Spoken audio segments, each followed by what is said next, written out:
What's up, guys? Welcome back to the channel. Welcome back to the cab of the wife wagon. And today we're going to do a quick review of our 2021 Dodge Durango RT. Again, I don't drive it every day, but for the most part, just came back from a trip, and I want to kind of go over what I liked during driving it and what I so much didn't like about when I was driving it. So let's go ahead and get started. Now let's get started on some basic stuff. So again, you've got a 5.7 liter Hemi that puts out 360 horsepower. 0 to 60, well, that's really a number that I don't really think matters for something that weighs 5,600 pounds at this point. But it moves out of its own way. Fuel mileage going from my house to South Carolina, which is roughly about a 400-mile trip, did it in roughly a little over 20 miles to the gallon, so I really can't complain about that. So horsepower and fuel economy isn't horrible. If you were to look into like your stop and go and stuff like that and your in-city traffic, you don't want that. You're gonna live like constantly on I swear to God, that's just how it is. What I do like about it is the Triptronic transmission, or slush box as everybody calls it. Now you can just go ahead and kick this thing over into manual mode, and it's a lot easier than the way to essentially use the paddle shifters. And I highly recommend that if you're going to get paddle shifter, or you're going to utilize the paddle shifters, get the extensions. Because if you're going through traffic and you're doing the whole holding the wheel at 10 and 2 or 9 and 3, whatever it is, this is sometimes can be a pain to get that little knob right there. A lot of the issues a lot of people bring up on any sort of Dodge, Fiat, Chrysler vehicle is the Uconnect system. Now, the display on this was the first generation when I got this vehicle, so the display and everything and the Uconnect system itself with Android Auto was fairly new. And this is the second unit I've had in this installed since factory. It's not that it's a bad unit by any means. It does work. The Bluetooth connects to your phone, I mean, instantaneously, and the range, you could literally step out of your vehicle, you know, go 20 or 30 feet easily, and it's still hooked up. So I do like that. The navigation that Fiat Chrysler puts in these are kind of trash. And there's, again, the yearly update of like $100 if you want the update. Just use Google Maps. That's the best way to do it. On a side note, so sport mode is great. Never, ever, ever, ever use this. Never use eco mode. If you're new to the Hemi world and have never messed around with these, the displacement on demand, where this cuts out 2 cylinders going down the highway if you have it in eco mode, well, they haven't really made this perfect at all. It is literally an instant 6-cylinder mode permanently. If in turn you got enough mileage on the vehicle, enough use, eco mode is a no-no. You do not use it. Fuel economy savings is next to none anyway. I'm trying to keep this, what we're looking at, 346 block running. Needs a lot more fuel anyway, so cutting out 2 cylinders going on the highway, you're actually using more fuel. It's kind of a thing. You guys can look that up.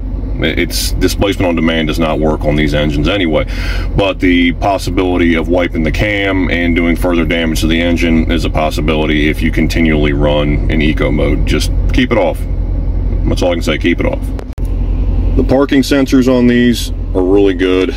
You guys can see in the clip right there that if you're trusting your wife or somebody else to drive the vehicle, it's good to be able to have those bumper sensors on there and the rear sensors as well, just so they don't back into anything. They do work really well, and if you get too close, the brakes actually lock up. So it's kind of a cool feature. I kind of like that. I don't have to worry about fixing scratches and dents and dings on this vehicle, so I kind of like that. All right, gonna bring up the seats real quick. These Dodge seats, I would assume they're somewhat leather. I've got 2 kids, just came back from a trip, so as you can tell, kind of messy, but kind of badass. They still hold up really well. Again, almost 2 years of ownership and no problems with these so far. This is our 3rd Durango we've had. We've had a 2012, 2019, and then the 2021 we've got. And I swear every iteration of this vehicle, they've changed something that kind of, I don't know if it's been any better or any worse. They changed the braking system on 2020 from a traditional 2-piston. It is still a 2-piston caliper design, but it is Mercedes base. So the rotors, the caliper, all that is based off of a Mercedes. I don't know if it's an AMG. I haven't really looked into the class codes, but it is some oddball shit from Mercedes. I can't hate on it. It's just if you were to change the calipers or anything like that, you need to have Allen head sockets and E-Torex sockets as well. That's the only way you can really break them all down, unlike traditionally where it was just traditional metric bolts and nuts, nothing major there. The only thing I can say I don't like about it is roughly within 10,000 miles of owning this vehicle, the calipers the rotors were already warped on the vehicle, so I've already done a complete brake job on it, and I'm only at 21,000 miles. That kind of sucks, but my wife kind of drives a little crazy sometimes, so just watch out for that. All right, so I'm going to finish off some things that I really do like about this vehicle versus pretty much any of the other Durangos I had. One is the performance modes. So let me go and show you real fast. So obviously right now they haven't been done in a hot minute, but these read fairly accurately, which I was down with because I do go to the track. So for me, seeing this kind of stuff and being able to kind of transition in comparison to my actual truck versus this one, it's kind of a cool deal. And then the gauges, I'm a big gauge nerd. If anybody follows me from my truck knows that I have roughly 5 or 6 gauges on my truck, so I love data. Data is how we know what the vehicle's running, how it's running, and what it's doing in this particular situation. So having the ability to have all this information right in front of me is also a plus. Now there's a couple other modes that I do like, which is the multiple driver option, and I'll show you real quick.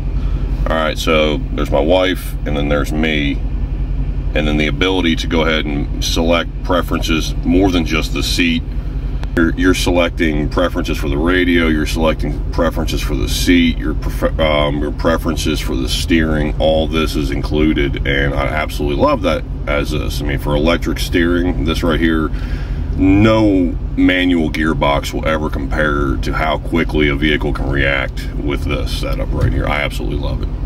Now, this pretty much is the summary of the vehicle itself, what I like, what I don't like so far. The biggest thing I can tell you, if you're in the market for purchasing one of these, there are 2 mods. If you don't want to go crazy with modding the vehicle out, these are the 2 mods you can do and have a lot of fun, and it feels like the vehicle actually is pretty peppy. One is a throttle sensitivity booster.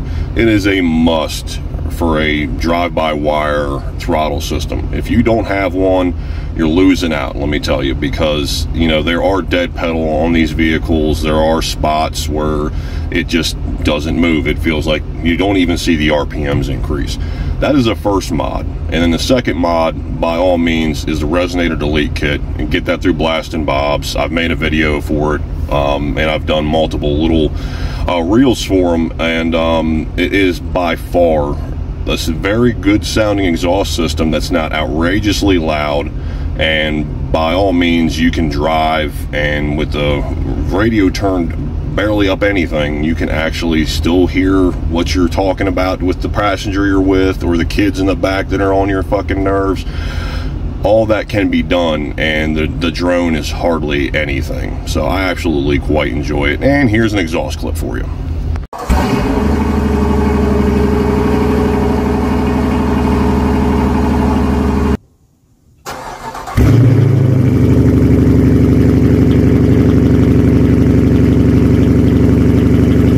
Go ahead and finish out the video here. We're breaching 10 minutes or so on this video, so I want to go ahead and kind of sum it up for you guys. So if you're looking for an all-around solid SUV that's still a domestic, that still gives you a V8, that still gives you all the creature comforts you could use, you know, heated and cooled seats, heated steering wheel, just all the amenities that all of the newer vehicles would have, I would highly recommend one of these, or Durango in general. I mean, I fit 2 kids, my wife, me, all the shit we needed to go to the beach for a week, all in this rounded SUV. And we're not even talking about anything else today. We're not talking about the all-wheel drive system. We're not talking about any of that.